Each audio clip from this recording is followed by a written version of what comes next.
Repairs and maintenance is just a normal course of managing a property. Hey everybody, it's Lawrence over here at KeyOpp. Today's Fact Friday is around repairs and maintenance. Repairs and maintenance is just a normal course of managing a property. Whether you're self-managing or you have somebody like KeyOpp managing your property, repairs and maintenance is really important because you want to make sure that you are adequately doing it properly in order to save on time, money, and headache. So there's three things you want to make sure you always do.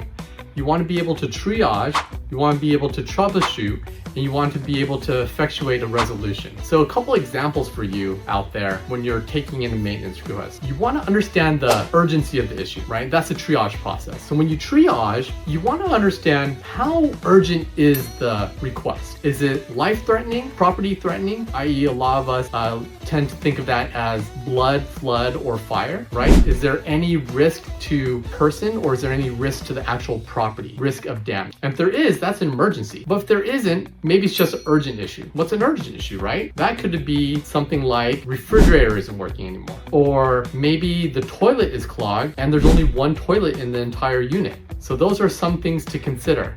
So when you finally triage it enough to really understand the nature of the issue and the urgency of the issue, that'll allow you to get into the troubleshooting portion. And when you troubleshoot, you want to try to empower your resident or your renter to try to solve it on their own. A lot of things that happen when you're living in a property can be solvable by the person living there. Resetting circuit breakers, resetting GFCI switches, changing out batteries on the thermostat. All these are very good examples of things that you can troubleshoot, and it'll save you time and money because you won't have to hire somebody to go out and figure out what's wrong.